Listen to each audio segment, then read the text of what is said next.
Sometimes the people who save your life never pull you out of the water. They simply sit beside you until you remember how to swim. That was the sentence repeating in my head as my phone lit up at exactly 2:07 a.m. I almost ignored it. After 12 exhausting hours at the architecture firm, I had barely managed to fall asleep on my apartment couch with the television still playing in the background. The screen showed Noah Brooks' name, and for a second I smiled without thinking. He never called this late unless he wanted to recommend another terrible science fiction movie or complain that I still couldn't beat him at chess. But something felt wrong before I even answered. There was no greeting, no awkward laugh, only a quiet breath that sounded heavier than silence itself. Then Noah spoke so softly, I almost missed the words. "Thanks for being my best friend, Ethan." Before I could answer, the line went dead. I stared at my phone, waiting for it to reconnect, convinced it had simply lost signal. It didn't. I called him once. Straight to voicemail. Twice. 3 times. Nothing. A cold knot settled deep in my stomach, one I couldn't explain with logic.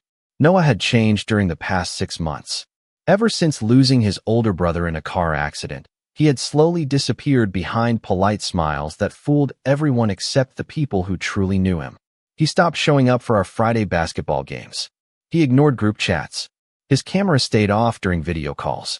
Whenever I asked if he was okay, he always answered with the same practice sentence. Just tired. But nobody stays tired for half a year. I threw on yesterday's jeans, grabbed my car keys, and hurried into the cool October night. The streets of Portland were almost empty except for delivery trucks and the occasional taxi rolling through red lights. Every minute felt longer than the last as I replayed that final sentence again and again. "Thanks for being my best friend." It sounded less like gratitude and more like goodbye. Noah wasn't at his apartment. His landlord said he had left almost an hour earlier wearing only a gray hoodie despite the cold weather. My heart pounded harder. There was only one place I could think of. Whenever life overwhelmed us in college, we used to drive to Riverside Bridge and sit there for hours watching the city lights reflect across the water below. We never went there to solve problems. We just sat until the world felt a little quieter. I drove faster than I ever had, my hands gripping the steering wheel so tightly my knuckles turned white. When I finally reached the parking lot, everything was still. Streetlights painted long golden reflections across the sidewalk. A chilly breeze carried the scent of rain. Then I saw him. Noah stood alone near the railing with his hands buried inside his hoodie pockets, staring toward the river as if the entire city had disappeared around him. For a moment, I didn't call his name. I simply stood there, catching my breath, realizing that sometimes the hardest step towards saving someone isn't knowing the right words. It's choosing to stay when silence feels easier.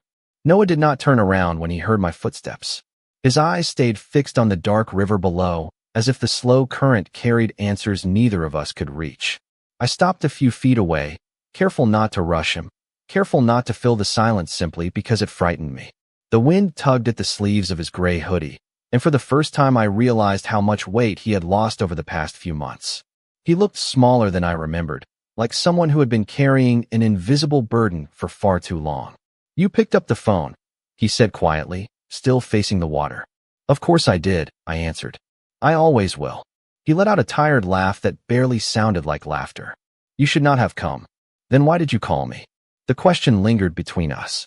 Noah lowered his head, his shoulders rising with a slow breath before he finally whispered, "Because I did not know who else to call." Those words broke something inside me, not because they were dramatic, but because they were painfully honest. I stepped beside him until we were leaning against the same railing, staring at the city lights shimmering across the river.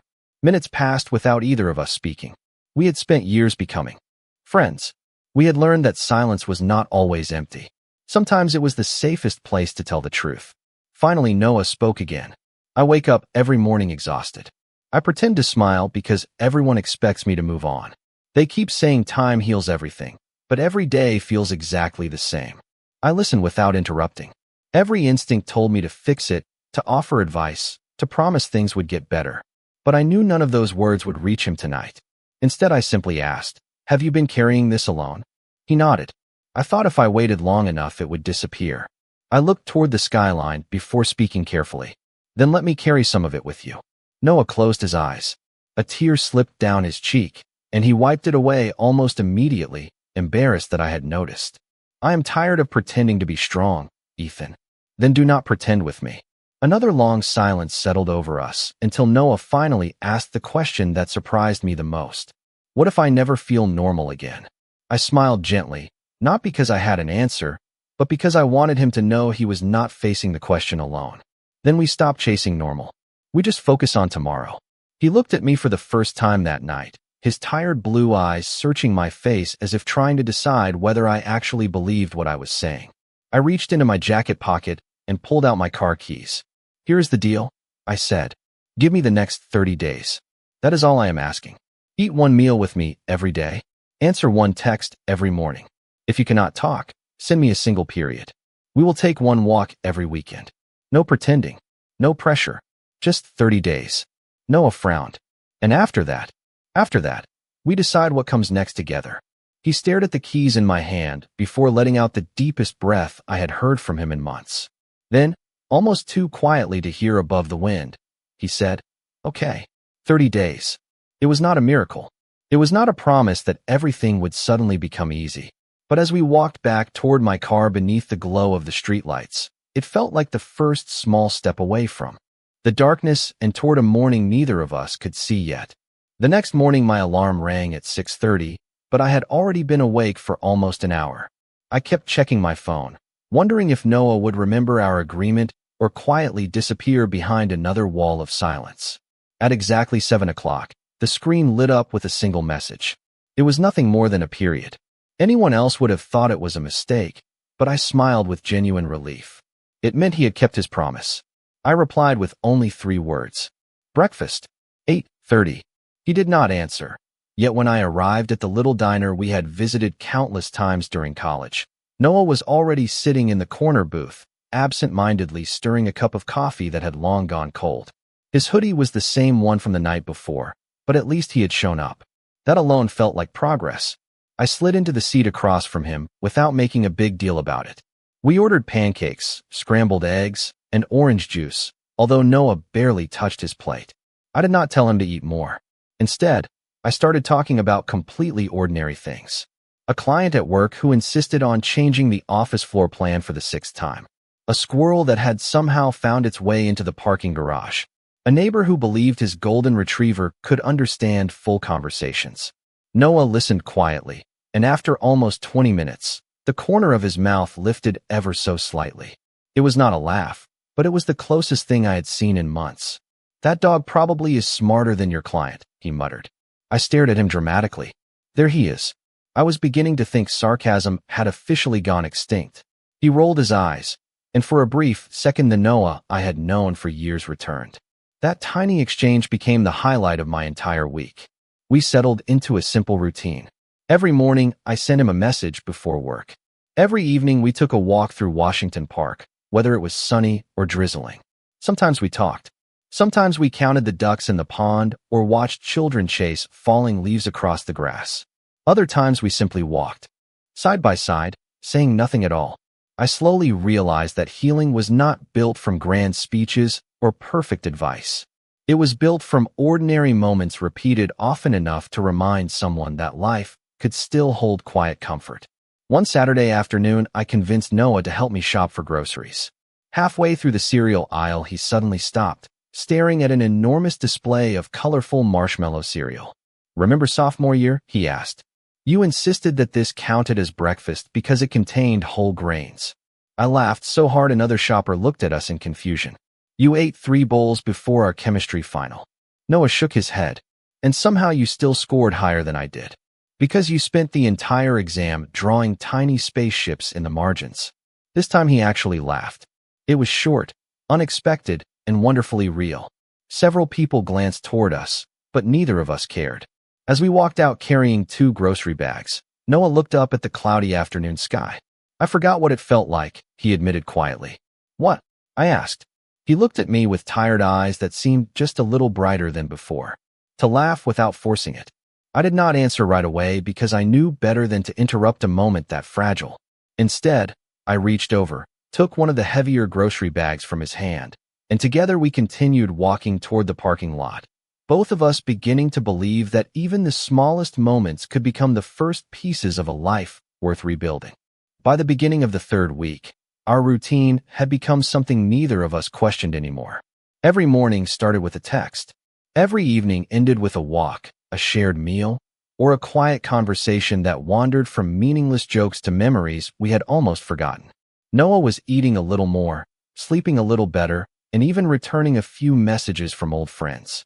None of it happened overnight, but every small step mattered. One rainy Sunday afternoon, we stayed inside my apartment after finishing homemade tomato soup and grilled cheese sandwiches. Rain tapped softly against the windows while an old jazz playlist drifted through the living room. Noah wandered toward my bookshelf, running his fingers across the faded spines of college yearbooks and photo albums. He pulled one down without asking and smiled faintly as he flipped through pictures of campus events, late-night study sessions, and road trips we had taken years earlier. Then his smile slowly disappeared. He stopped on a photograph of the three of us standing outside a baseball stadium. Me in the middle, Noah on one side, his older brother, Liam, on the other. Liam had his arm around Noah's shoulders with the same effortless grin that made strangers feel like lifelong friends. Noah stared at the picture for so long that the room became completely silent. Finally, he closed the album and held it against his chest. "I still hear his voice sometimes," he whispered. I sat across from him without saying anything. He looked toward the rain outside instead of at me. "Everyone keeps talking about accepting loss like it is some finish line. They tell me he would want me to move on. They tell me he would want me to be happy. I know they mean well, but every time someone says that, it feels like they are asking me to leave him behind." His voice trembled, though he never raised it. The day Liam died, people surrounded me for weeks. Then little by little, everyone returned to their own lives. They stopped asking how I was doing because they assumed enough time had passed. He looked down at his hands. "The truth is that I stopped answering honestly because I did not want to become the friend who was always sad." I felt my chest tighten. I remembered how often I had asked, "Are you okay?" and accepted, "I am fine," because I wanted to believe it. I wished I had looked closer. Noah took a slow breath before continuing. "There is something else I have never told anyone." He hesitated so long I wondered if he would change his mind. "The night before Liam's accident, we argued. It was nothing important. I canceled dinner because I was busy with work, and he teased me for always choosing deadlines over family. I told him we would meet the following weekend." His eyes filled with quiet regret. There was no following weekend. Tears rolled down his face, and this time he did not hide them. I keep thinking that if I had gone to dinner, maybe things would have been different. Maybe I would have one more conversation, one more laugh, one more chance to tell him I loved him. I moved closer and gently placed my hand over his. "Noah," I said softly, "missing someone does not mean you failed them, and surviving does not mean you love them any less." He looked at me with exhausted eyes, searching for something to hold on to. For the first time since this journey had begun, I realized he was not only grieving the brother he had lost, he was carrying the unbearable weight of forgiving himself. The days that followed felt lighter in ways neither of us dared to mention out loud. Noah still had difficult mornings, but he no longer disappeared behind unanswered messages. He even agreed to meet with a licensed therapist once a week, something he had resisted for months because he believed asking for help meant admitting defeat. Instead of celebrating every small victory, I treated each step as something ordinary, because I wanted him to see healing as part of everyday life rather than an impossible achievement. One Friday evening, we stopped by our favorite neighborhood bookstore after dinner. Noah wandered through the fiction section while I pretended to compare travel guides I had no intention of buying. Every few minutes, I caught myself glancing toward him without realizing it. He was standing near a window, completely absorbed in a novel, absent-mindedly brushing a loose strand of brown hair away from his eyes. A few weeks earlier, I would have noticed only that he was still here. Now I noticed the way he smiled whenever he reached a passage he liked. I noticed how relaxed he looked compared to the frightened man standing alone on the bridge that night. It caught me off guard how much those little changes mattered to me. As we walked back to the parking lot carrying paper bags filled with books we probably did not need, Noah nudged my shoulder. "You have been unusually quiet tonight." I laughed awkwardly. "I was just thinking. That is always dangerous." "Probably." He smiled, and I felt an unexpected warmth spread through my chest. Over the next several days, I realized something strange was happening. Whenever my phone buzzed, I secretly hoped it was Noah. Whenever something funny happened at work, he was the first person I wanted to tell. When my coworkers invited me out after the office closed, I often found myself declining because I already had plans to cook dinner with him or watch another terrible science fiction movie that only the two of us seemed capable of enjoying. One afternoon, my coworker Melissa leaned against my desk with a knowing smile. "You have been happier lately," she observed. "I guess so. Does this have anything to do with the mysterious friend you keep mentioning?" I shrugged, trying to sound casual. "He has been having a rough time." She studied my expression for a moment before grinning. That was not my question. I opened my mouth to answer, but no words came out. Because I genuinely did not know. I had spent weeks convincing myself that everything I felt came from concern, loyalty, and years of friendship. Yet concern alone did not explain why hearing Noah laugh could brighten an exhausting day. It did not explain why I remembered the color of his sweater or why I noticed when he seemed tired before he even spoke. That evening we sat on a bench overlooking the river where autumn leaves drifted across the water like tiny boats carried by the current. Noah quietly sipped a cup of hot chocolate while watching the sunset paint the clouds shades of orange and pink. "Thank you," he said unexpectedly. "For what?" "For staying." I looked at him, surprised by the sincerity in his voice. He smiled gently without taking his eyes off the horizon. "Most people promise they will always be there. You actually were." My heart beat a little faster than it should have, and for the first time I found myself wondering whether the life I wanted to protect was no longer just my best friend's. Somewhere along the way, without noticing the exact moment it happened, Noah had quietly become the person who mattered most to me. Nearly a month had passed since the night of the phone call, and although Noah had not become a different person, he had begun to recognize pieces of himself again. He kept his therapy appointments, started cooking simple dinners instead of ordering takeout, and even accepted an invitation to join me for a Saturday community volunteer event at a local food bank. Watching him laugh with strangers while organizing canned goods felt almost unreal. It was not the loud, carefree laughter I remembered from college, but it was genuine, and that was enough. I found myself smiling every time I caught him helping someone else carry a heavy box or patiently listening to an elderly volunteer tell the same story twice. It reminded me that kindness had always been Noah's greatest strength. When the event ended, we stopped by a small coffee shop before heading home. Noah wrapped both hands around a warm mug and looked out the window at families walking through the crisp autumn afternoon. "My therapist asked me something interesting this week," he said. "What was that?" "She asked me to imagine what Liam would actually say if he were sitting across from me today." I waited quietly. Noah smiled with a mixture of sadness and peace. For months I kept hearing my own guilt instead of his voice. But when I really thought about it, I realized he would probably tell me to stop apologizing for surviving. I felt a wave of relief settle over me. "I think he would." Noah nodded slowly. "I cried through half the session." "That sounds exhausting." "It was." He laughed softly. But afterward I felt lighter than I have in a long time. As we walked back toward my car, a cool breeze scattered bright red leaves across the sidewalk. Without thinking, Noah reached out and brushed one from my shoulder. The gesture lasted only a second, yet somehow my heart reacted as though it had been much longer.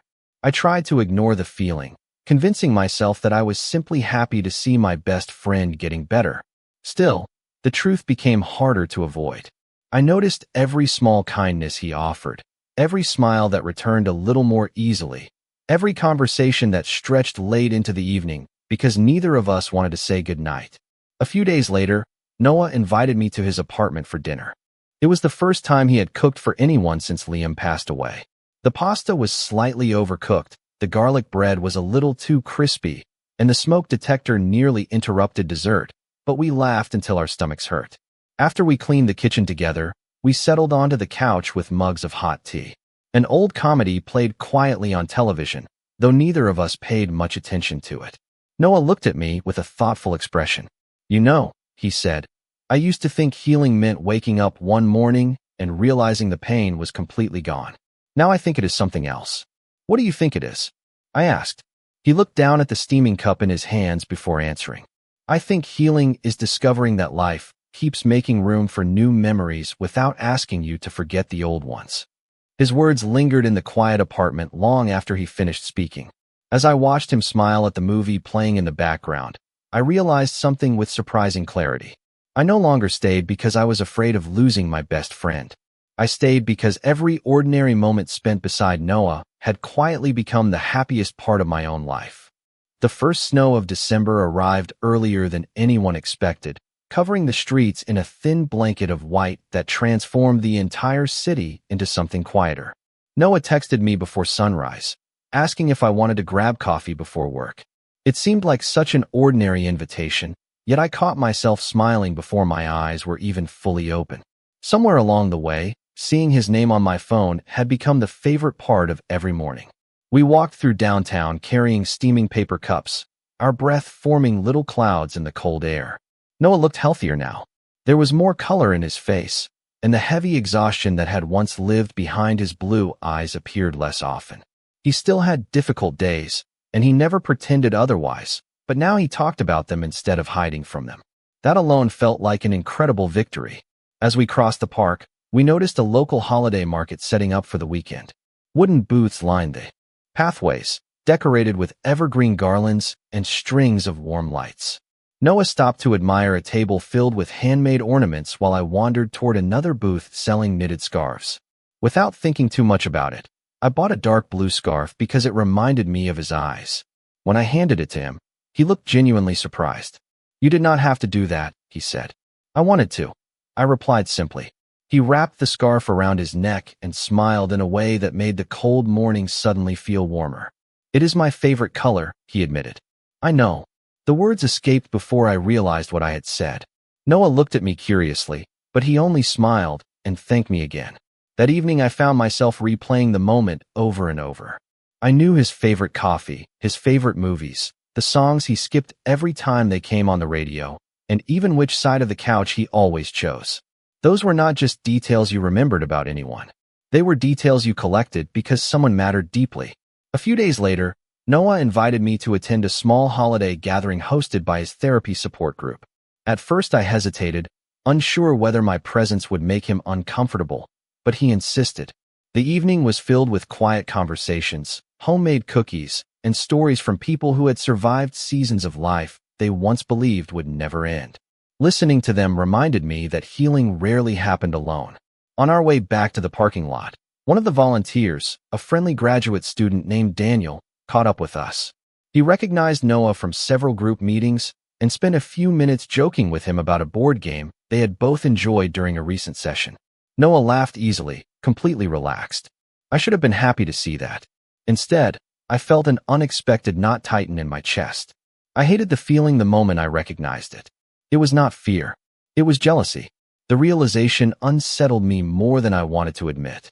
Noah noticed my silence after Daniel walked away. "You have been quiet again," he teased gently. "Long day?" I answered, avoiding his eyes. He nodded, accepting the explanation. Without question, during the drive home, I finally stopped arguing with myself. Friendship alone did not make someone jealous. Friendship alone did not make every smile feel precious or every goodbye feel slightly too long. Somewhere between late-night phone calls, grocery shopping, quiet walks, and shared cups of coffee, my heart had crossed a line I never saw coming. And although I had not spoken a single word about it, I knew with complete certainty that I was no longer simply trying to help Noah heal. I was hopelessly falling in love with him. Christmas Eve arrived wrapped in soft snow and glowing lights. And for the first time in nearly a year, Noah admitted that he was actually looking forward to the holidays.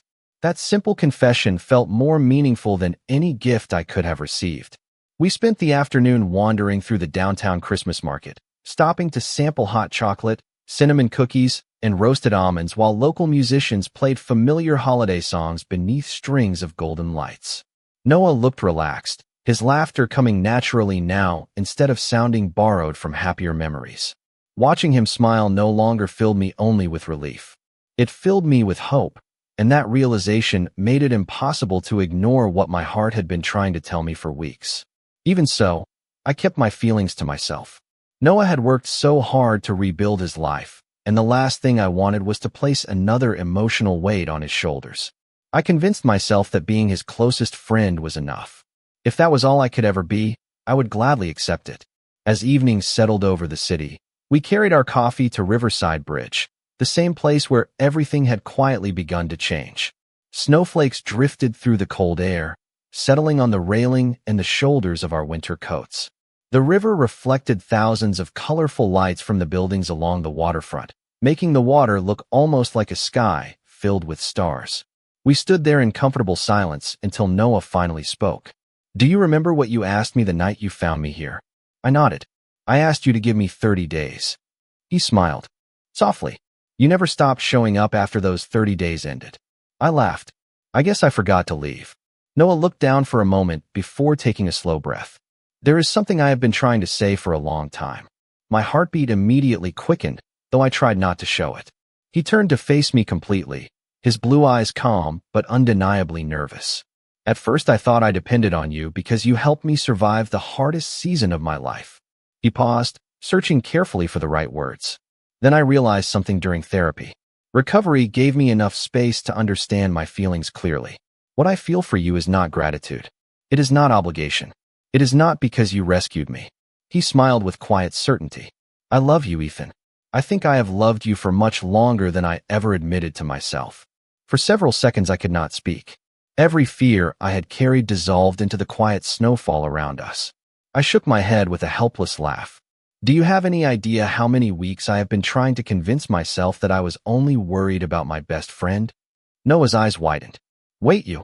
I stepped a little closer, unable to stop smiling. "I love you too." Neither of us rushed the moment. We simply stood there laughing through tears of relief, amazed that two people who had spent so much time hiding their feelings had arrived at the same truth. Noah reached for my hand with quiet confidence, and I gently held it in mine. There was nothing dramatic about the gesture, yet it felt more meaningful than any speech either of us could have prepared. As snow continued to fall around us, I realized that love had not appeared all at once.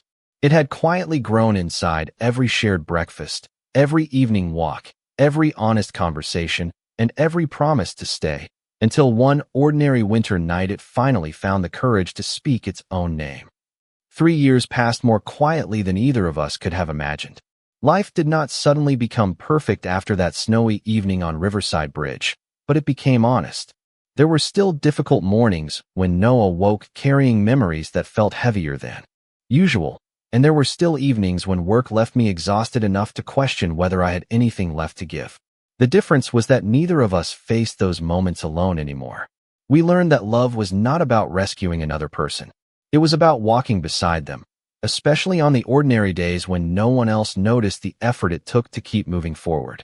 Noah continued attending therapy, not because he was broken, but because he understood that caring for his mind deserved the same attention as caring for his body.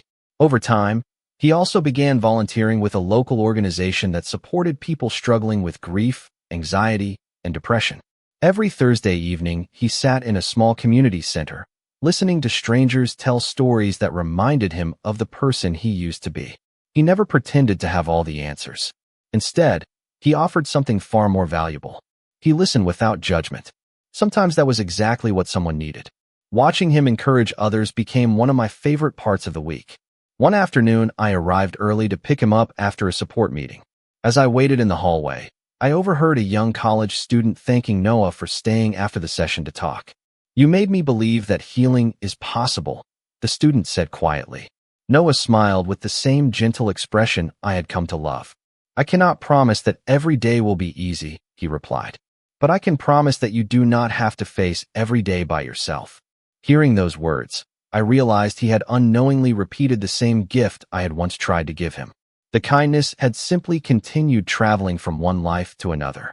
Later that summer, we returned to Riverside Bridge carrying 2 cups of coffee, just as we had done countless times before. The river looked exactly the same, yet everything else had changed.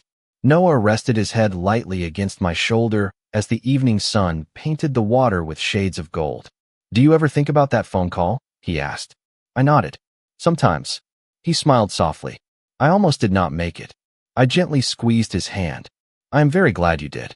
We stood there, watching the current move steadily beneath us until Noah quietly added, "Back then I thought I needed someone to save my life." Now I understand that what truly changed everything was finding someone willing to stay while I learned how to save it myself. I looked at him and smiled, knowing he had given me something just as meaningful. Loving Noah had taught me that strength was not measured by how much pain someone could hide. It was measured by the courage to ask for help, to accept it, and one day to offer that same compassion to someone else. As the first evening stars appeared above the city, we began walking home hand in hand, no longer haunted by the road behind us and no longer afraid of the road ahead, because the greatest miracle in our story had never been that two best friends fell in love. It was that hope quietly returned when neither of us stopped believing the other was worth waiting for.